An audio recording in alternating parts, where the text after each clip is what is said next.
Hey everyone, welcome back. Ready to dive into something really exciting? We're talking Ferran Adrià today. Oh, excellent. And here's the thing. It's not about elderly this time. Right. This is about what Adrià is thinking about now. Yeah. What does the future of food look like? And thankfully, Sabre magazine just did this amazing interview with him where he really digs into all of this. You know, Sabre. Absolutely. Yeah. That's like the chef's Bible. Yeah. When Adrià talks there, everyone listens. Totally. And he did not hold back. Uh-huh. One of the things that really struck me right off the bat was how he's not just, creating these mind-blowing dishes anymore. He's like dissecting his own creative process, trying to systematize it. Yeah, it's fascinating.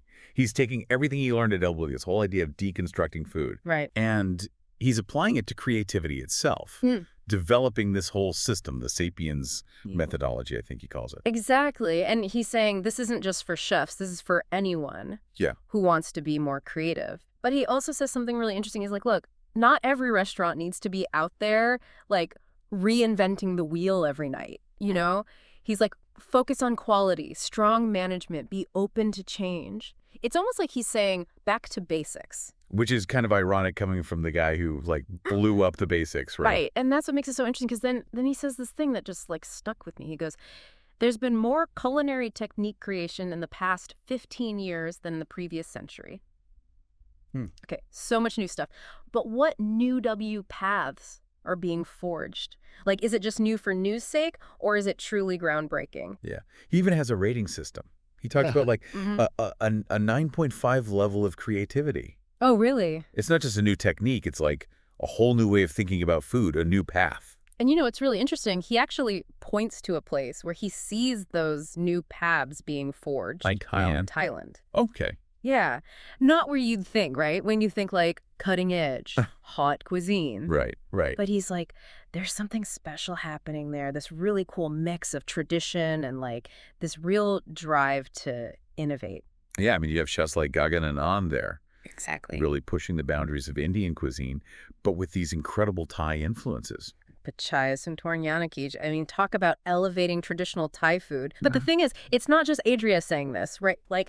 Sabre is saying, look, Bangkok is becoming the culinary destination. Michelin stars popping up left and right. It's climbing those world's 50 best lists. Yeah, it's interesting because, I think what we're seeing is it's not just about the techniques, right? Because these chefs are clearly masters of technique, but they're also, there's a soulfulness to it. Yes. A real connection to the ingredients. This focus on telling a story through the food. It's that 9 or 9.5 level Adrià was talking about. Totally. And it's it's not limited to just Thailand, right? I mean, Sabre also talks about Hans Neuner. Right, in Portugal. 2 Michelin stars at Ocean.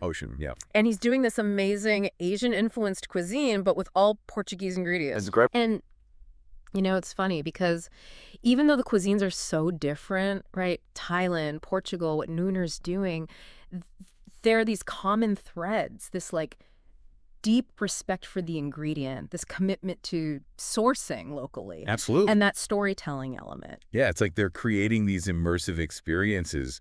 It's not just a meal, it's a whole thing. So much food for thought, right?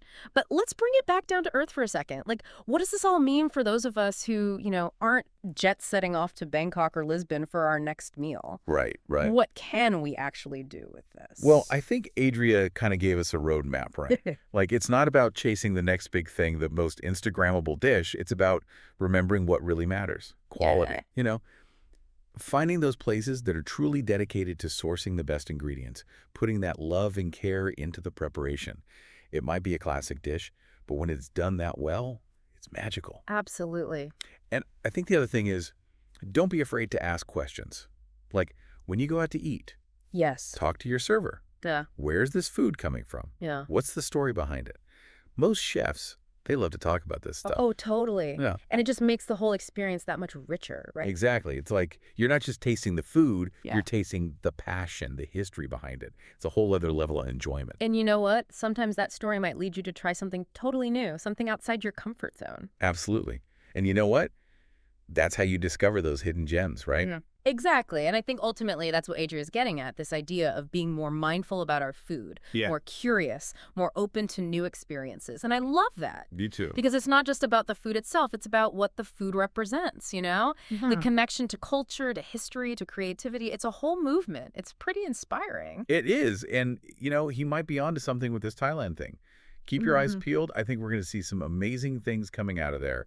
And who knows where else. That's the exciting part. Who knows what the future holds? All we can do is stay curious and see where our taste buds take us. Thanks for joining us on this deep dive, everyone. We'll see you next time for another culinary adventure.